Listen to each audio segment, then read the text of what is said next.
What is this skin condition and how do you treat it?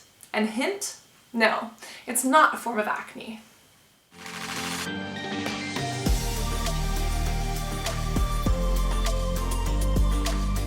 This skin condition is commonly mistaken for acne, but it is not acne and it's actually quite different.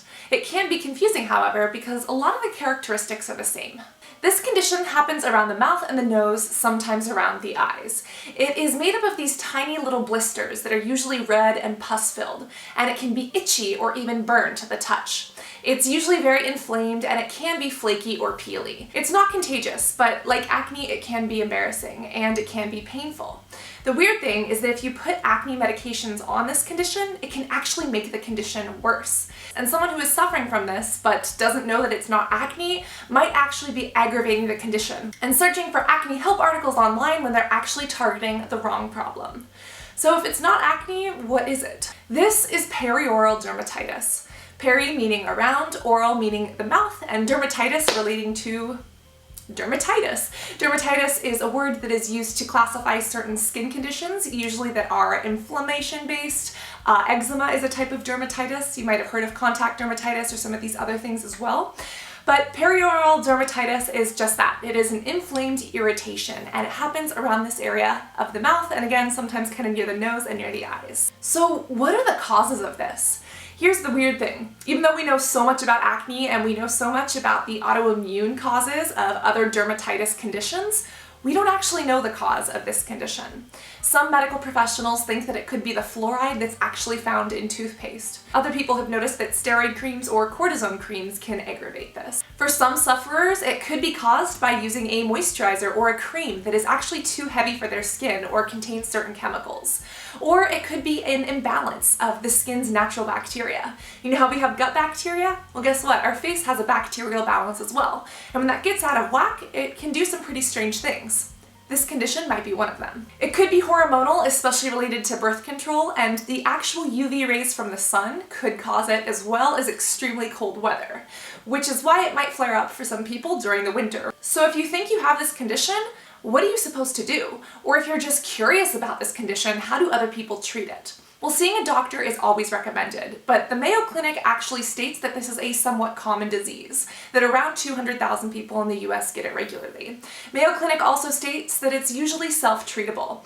But how exactly is that done, and how would one want to go about getting rid of this if it is flaring up on their face? Especially because using acne creams can make the problem worse. By changing skincare routines and using products that are not too heavy for you, that don't contain certain chemicals, and that do not irritate your skin, you might be able to mitigate this. For some people, if you change to a toothpaste that does not have fluoride in it, that might be the answer. Some natural remedies say that using apple cider vinegar as a toner can get rid of this, or using aloe vera gel as a moisturizer is really hydrating, soothes the burn, and doesn't make the irritation worse while helping to let it go away on its own over time. If you see a dermatologist, they might give you a specialized skincare regimen, they might give you an oral antibiotic, or even a skin cream. And if you are taking a topical steroid medication, the doctor might tell you to get off of it or change the type of medication that you're using. But truly the best way to treat it from a medical professional or an at-home standpoint is trying to figure out what the trigger is for you or for a specific individual, and either avoiding or managing that trigger. And with the right treatment, perioral dermatitis normally goes away within a couple of weeks to a couple of months.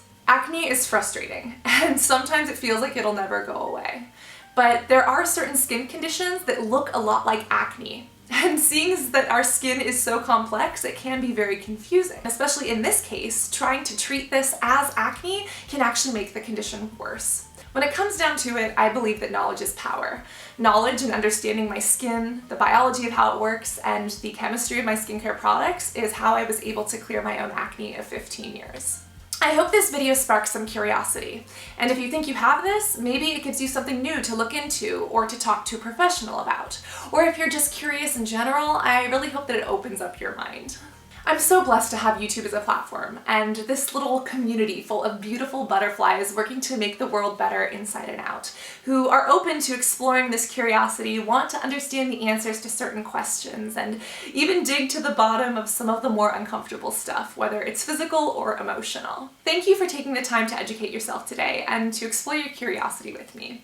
I do just want to say that this, of course, is not a diagnosis, and you should always speak to a medical professional before starting or stopping any medication. condition. This is simply information that I find extraordinarily interesting, and I hope that it opens your mind if you're suffering from acne or other skin conditions about what might be possible when it comes to treatment, or just understanding this condition for yourself or for somebody else a little bit better. I'm really happy that I'm able to share my enthusiasm for skincare and science, and yes, acne, all along the way. So give this video a like if you enjoyed this style of video, something new I haven't really tried here, and of course if you haven't already subscribed, do so that you don't miss more skin and science videos in the future.